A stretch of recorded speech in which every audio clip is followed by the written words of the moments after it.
Hi guys, welcome back to my channel, Gate 82. If you watched our London videos, you know that now I'm engaged. Woo! So I kind of want to just take you through my wedding planning process.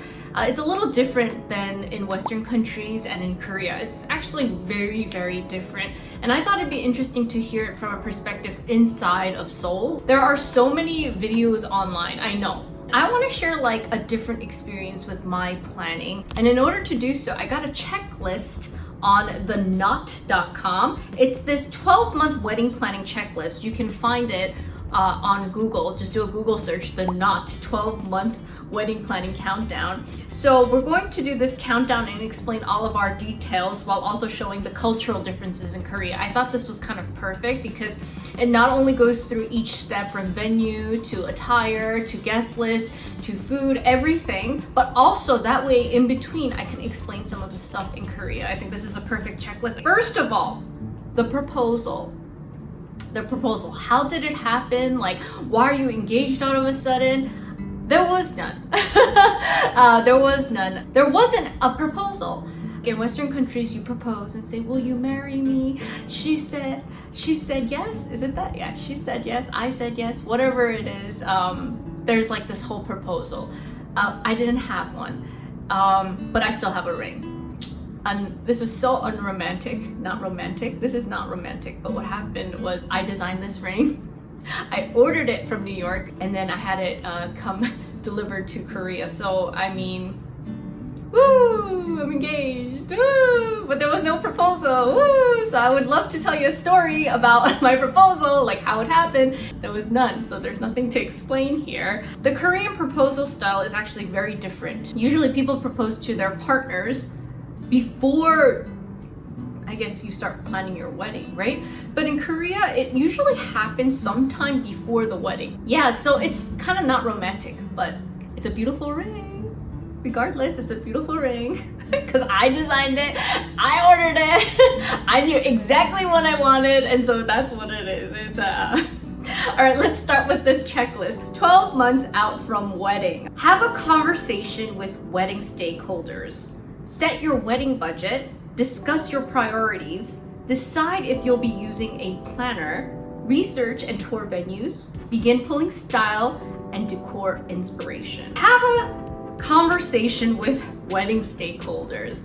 Oh, that's a conversation that's fun, but at the same time very difficult. Usually weddings should be about the bride and groom, but a lot of times because it is a merging of family gets involved. And in our case, our parents, so mom, dad, they're in 4 different locations around the world. So this was very, very hard. I don't know how it is with everyone, but then what we did was we kind of just planned the wedding. We set the date, we set the venue, we did everything on our own, and then we kind of just told our parents, here's the date. Obviously, you know, my parents love my boyfriend, my boyfriend's parents love me, so it's okay, like it's totally fine.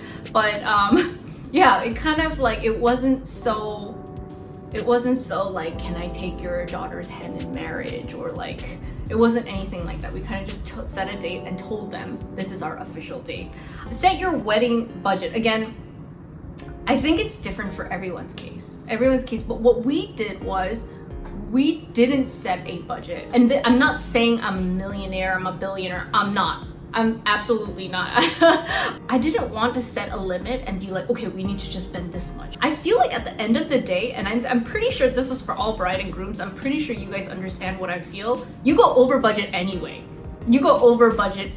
So what I wanted to do was really save on certain things. Like save on certain things and then spend on certain things. Flowers, for our wedding shoot, for example, I made 3 bouquets.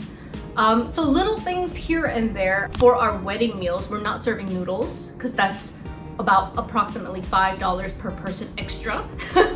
So we're not serving noodles. I know kimchi-guksu is like the best. Janchi-guksu is like the best part of a wedding, but we're not gonna do that because people leave before the noodles even come out. So those are like the little things we're saving on. I mean, it goes a long way. Like invitations, like it's a piece of paper. I'm not going to spend a lot of money on that. We're just saving and then spending on certain things depending on what it is and how you know, like we go about doing it. And I think we did save a lot. Discuss our priorities. Okay, originally, my boyfriend and I, we really wanted a small wedding. He's the first son. And in a Korean family, that's very important. The first son of the first son. So my father-in-law, he's the first son of his family, the first of the bloodline. I guess that's how the best way to say it. And then for me, my younger brother is already married. And he already had a small wedding where he had 7 guests. He had 7 guests. So basically my parents never had a wedding for him. And so they kind of wanted to have one for me. Well, I'm thinking that they were hoping that I had a bigger wedding. Yeah, we are expecting anywhere from 400 to 500 guests. I honestly think that it might reach up to 550. I don't know. I cannot say, but that's something that we both understood. Like we both understood, okay, this is gonna be a big wedding. My boyfriend really wanted Seoul. I actually want an outdoor wedding. And there aren't many venues where they have outdoor weddings in Korea. And there's this one place, you can look it up. It's called Hidden Garden or something like that. It's in Incheon. Anyways, it's in Incheon. But Oppa was saying, obviously he's having guests from like different places in Korea, not just in Seoul. So they have to take KTX and trains into Seoul. So he preferred it being in Seoul. So location was very important for us. The number of guests were very important for us. I wanted an outdoor wedding, but also I didn't want to stress out about the outdoor wedding because I'm a golf lover. I love golf, and my like kind of the golf vibes, the weather is everything. I think like the weather is everything. So if in any case that day it rains, it's totally okay because we found a venue that could cater to both rainy days and non-rainy days. So it's just perfect. And then, oh, here's another thing. I wanted food served at the table. Like I wanted a course meal. I didn't want a buffet style wedding. I wanted people to enjoy their meal at their table. Like I didn't want them going to like another hall and have like a meal, you know? My father-in-law brought up a really great point, and he was like, but then you can't pick and choose what to eat. And I was like, that's interesting, because in a course meal, you really can't pick and choose what to eat. You just get what you get. But I thought that was kind of cute. But yeah, I didn't want a buffet. I don't know how much you're willing to spend on a meal, but it's so different pre-COVID and post-COVID. So pre-COVID, it was like, I would have to say a lot cheaper. Now it's like whatever that budget was back before pre-COVID, it's like double or 1.5 times more. So you can't compare. If it was like, let's say $50 I had per person, now it's $70 per person. Like if it was $70 per person, now it's like $100 per person. If it's $100 per person, etc., etc. It's so expensive. So if you do it at a wedding hall, like a convention center where you could potentially fit like 500 to 800 guests, yes, that's quite common in Korea. There are weddings where there's 1,000 guests. Yes, I know. So you would go, and it's very efficient. It's very short. It's about tops an hour. The mothers go in, the groom goes in, the bride goes in. There's this wedding singer. Then some, you know, you exchange rings. You insert to the parents, and then that's it. You take pictures and then you eat, and it's done. That's kind of the wedding I did not want to have. Of course, I want it to be that efficient, like, you know, short and sweet, but I also want to do an after party, and I also want the reception to be very enjoyable. So that's what I'm planning right now. If you get married at a hotel, and you have 500 guests, it's going to be close to $200,000. I know, isn't that so ridiculous? But think about it. If you have 500 people and the meal itself is like 180, like, and plus flowers, you don't want basic flowers, you want pretty flowers, you know? It's gonna add up. And I cannot reveal our venue with you just yet, but once we get married, I will tell you, I'll show you the venue and everything. Decide if you'll use a planner. No, I am planning this whole wedding by myself, and I think that's the best part of why I can pick and choose so much. I think a planner is great. If you are a wedding planner, props to you. Seriously, I don't know how you do this every day. Like, I think wedding planning is like the most stress I've ever been, and I don't know why people enjoy it. It's not fun. It's really not fun. I don't enjoy it.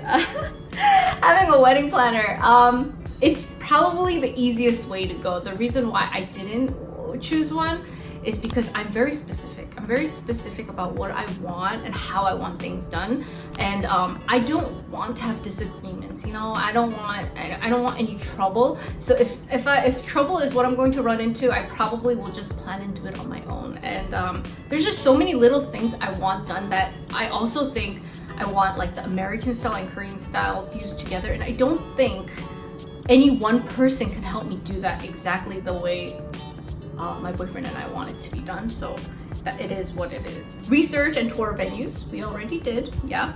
And begin pulling style and decor inspirations. So, I mean, you can and you cannot do this. When you choose a venue in Korea, you kind of don't have a choice. You don't have a choice in flowers, you don't have a choice in cake, you don't have a choice in food. Like, they're in-house vendors, like the vendors that are connected with that wedding hall or hotel. I think it's a good thing at the same time because it gives you less of a headache. Like, you don't have to individually do florist, catering. Like, you don't have to do that individually like cake. All you have to do is choose a venue, and then that brings everything. And for our case, our venue, we have a kind of a manager that's going to help us. Like, you get to choose the color of the flowers. And then like if you add a little bit of extra, like you get to choose certain details, but you can't really like let's say for example, I know a lot of people are doing this in the States right now. They have cup noodles, cup ramen set up right at a venue. Like, I don't think you'll be able to do that in Korea. Like, you won't be able to set up a cup ramen station. No, that's not gonna happen. Whatever, like I think even like things like photo booth, you have to kind of get good you gotta have permission. My other camera, the memory card is full, so I'm gonna have to leave it here for today. Today we went through the knots. I think this checklist is really good reference for us to talk about wedding planning and for me to share my experiences wedding planning. Don't forget to like, subscribe, and turn on those alert buttons. Don't forget to also share the video with all your friends. 처음부터 끝까지 쭉 봐주시면 좋을 것 같습니다. 감사합니다. I'll see you guys again next week. 안녕.